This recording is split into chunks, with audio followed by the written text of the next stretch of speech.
Good morning. Yeah, I had to get that retwisted done last night. Retwisted my hair, and I'm taking it out. I'm about to see who is on live. Hey, Lachey. I knew you was watching. Hey, Jaquil. How are you? Good morning. Be blessed.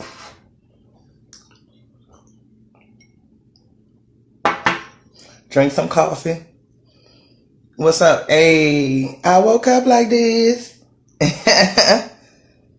What's up, Shay?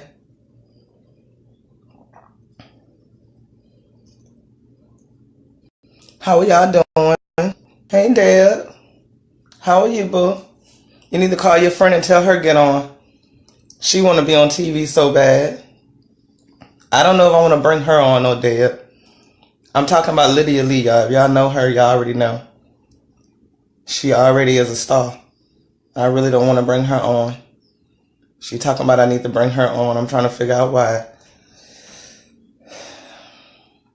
So, woke up this morning, and what was on my mind was to discuss nurses that never make mistakes and run and tell management about your mistakes. CNAs that never make mistakes and run and tell management about your mistakes all the time. I call them the run and tell it employees. They're gonna tell something. Now, I'm not gonna say that I don't agree with informing management about certain situations, but if you're the type of employee that runs to your management every day, or you're the type of employee as soon as you get to work, you going in your DON's office and holding an entire conversation with her,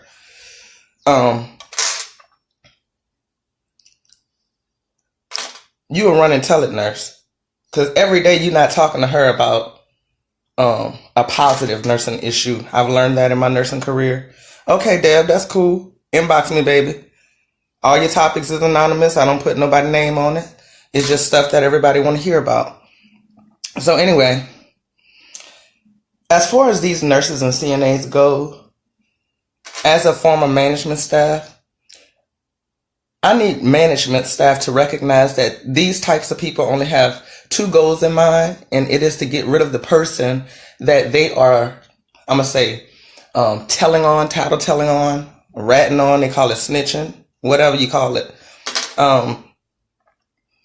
The job of the two goals of these types of people is to get rid of that staff member and make themselves look better. I don't know why they feel like this. All nurses have made mistakes. All CNAs have made mistakes. If you are a CNA staff, you already know how hard it is sometimes in these buildings to find a second person to help you as far as something like a Hoya transfer, or it's sometimes it's unrealistic. The nurses are on the cart. You got to get this patient up before therapy in the morning, and there's nobody to help you get this patient up. A good CNA is going to use her safety practices and get that patient up themselves. And I'm not going to say a good CNA, but a safe CNA would at least ask that nurse. And that's another thing. You nurses that are not willing to help these girls or gentlemen perform their duties for these patients, ultimately you need to understand that you're responsible. And what I mean by that is you're signing out on treatments. When you sign out on treatments, whether it's a colostomy bag treatment, that this person is transferred a certain way, you're responsible for making sure that that happens. Point blank, period. A lot of nurses don't want to be accountable for such things, but you are. Yes, we have a big job to do. We have to decide who's had bowel movements for the day, who we have to medicate for that. We have to decide, we have to get these medicines out by a certain time per state. And every state is different. Normally it's an hour before and an hour after. So if you start your med pass at 8 o'clock, you should be done on a 30-bed hall, depending on your acuity, by 10:30. And then you fall into your AccuChecks, your noon AccuChecks. So, like I said, all nurses have made mistakes. Whether you made a mistake with a med error, I've been a nurse for going on 16 years, and I'm gonna tell you, I'm a nurse that made mistakes, still make mistakes because I'm only human. That's human error. Like I said, you might have made a med error, charting the wrong information on the wrong patient, applying the wrong treatments to wounds, or not doing any treatments. Managers and administration need to recognize you're running tele-nurses and CNA staff. Ask yourself, what are these employees not doing? Because I look at it like this. If you have time to run and tell your management every day something that a CNA or a nurse is not doing, then your job is not being done as well. Because how you got time to watch them? Watch how and if they're doing their work. Yours got to be going undone some kind of way. Some CNAs, she never put so-and-so in bed before I get here, before my shift. She leaves this person wet. She didn't pass ice. The right management staff, first of all, those shouldn't even be complaints, because the right management staff would check that prior to the end of your shift, especially if you dealing with a focus family member that requires their resident to only be up a couple hours a day and put back down at a certain time. Now, as far as family members go, you can make this request. That is not an outrageous request, because us as nurses, what we like to deal with is involved family members. We like you to be involved. So, like I said, if you're that type of nurse, hold on just a second. Let me split my live up in a minute. Yeah, sit right there. Sit right there. It's not on. I gotta rearrange my stuff.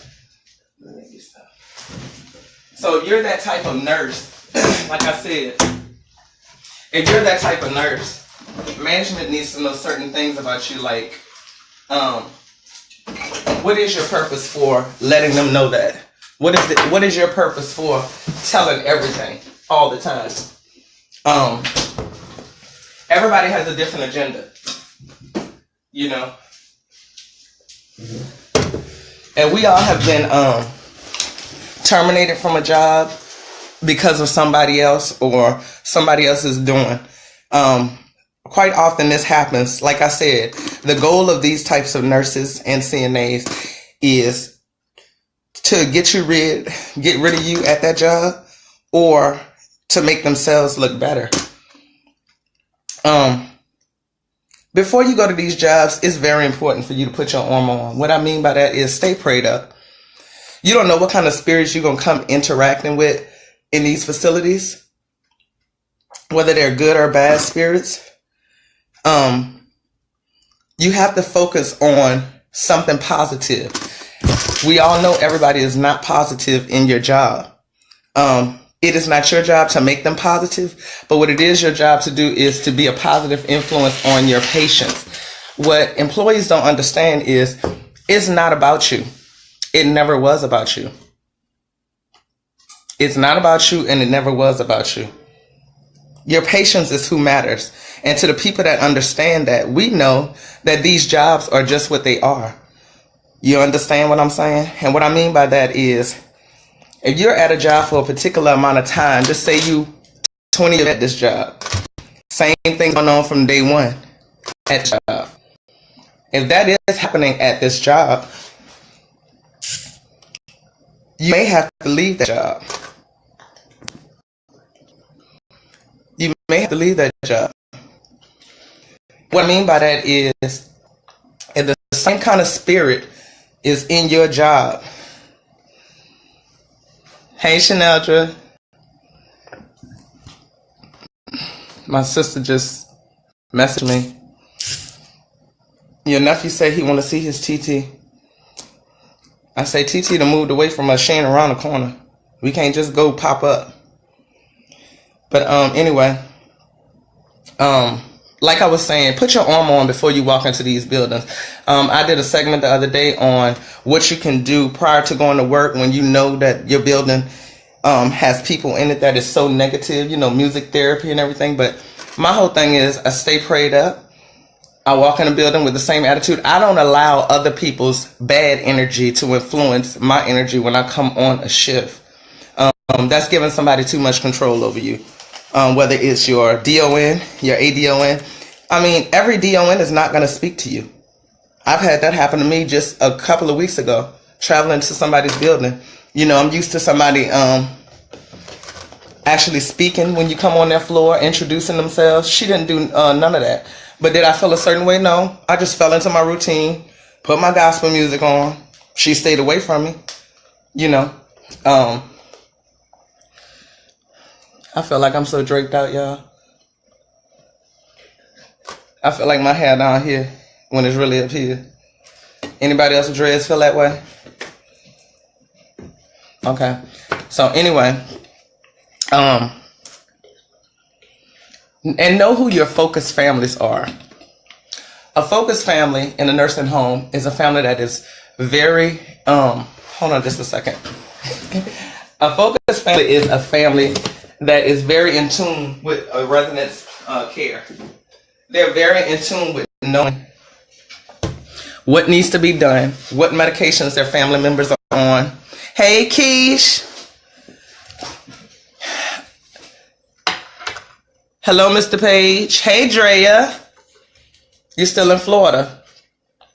I know you're giving them hell wherever you at.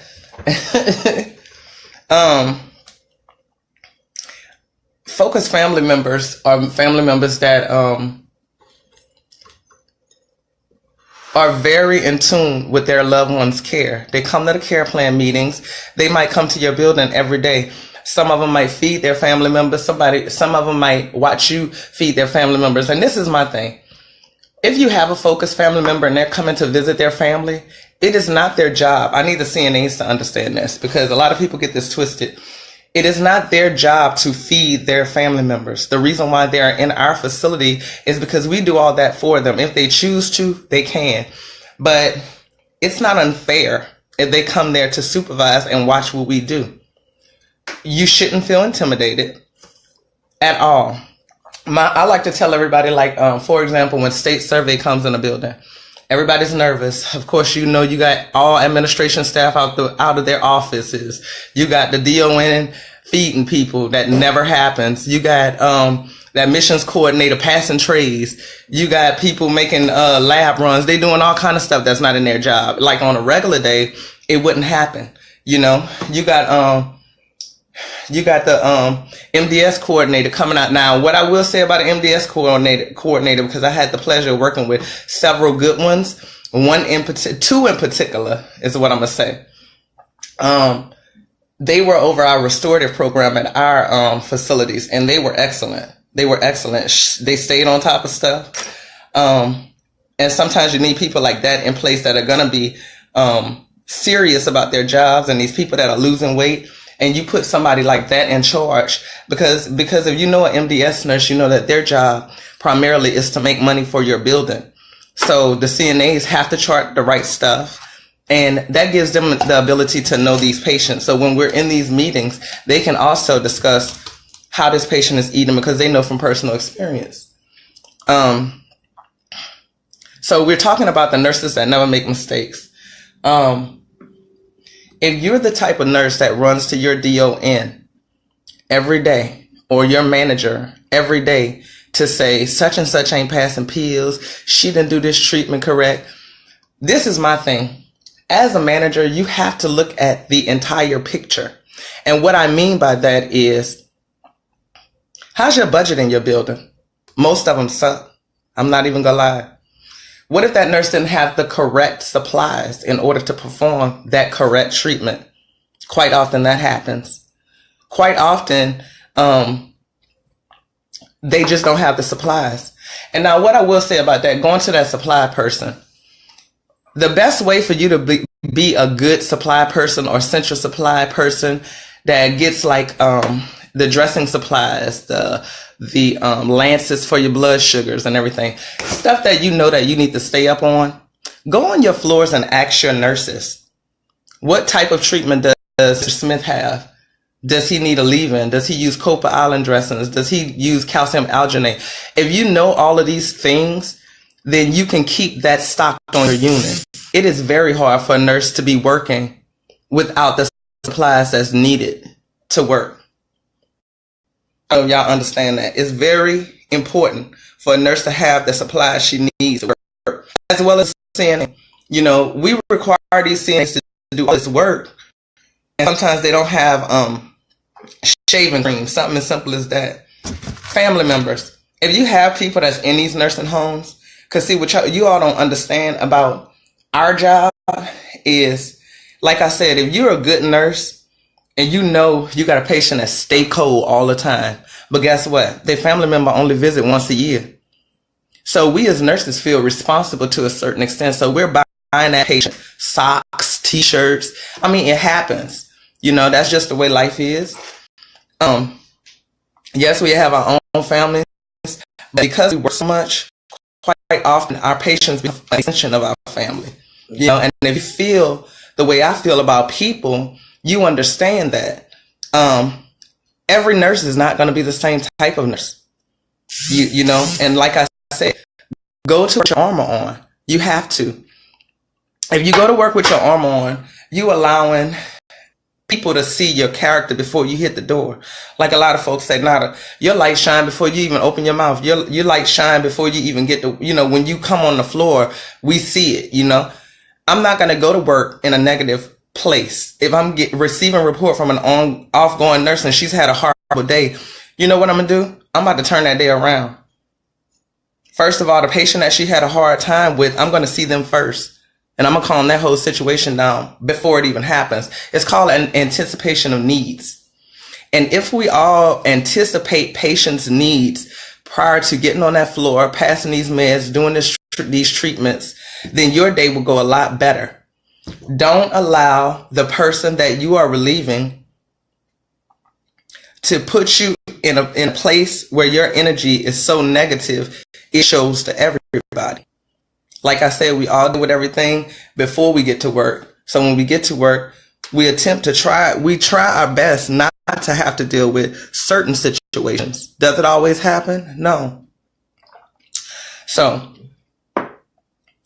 if you're the type of nurse that are running and telling everything, do know, number one, you are messing with somebody's livelihood.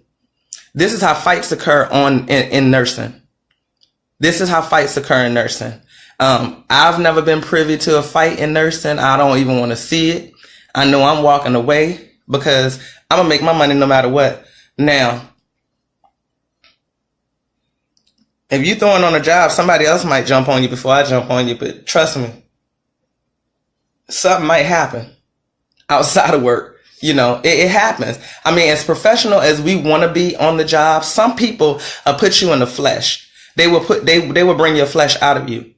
No matter how your walk is with Christ, are you trying to walk with Christ? Some people's job is to cause, what's the word I'm trying to use? Discourse, disagreements, at your job. Their job is to walk in that job and cause all kind of chaos.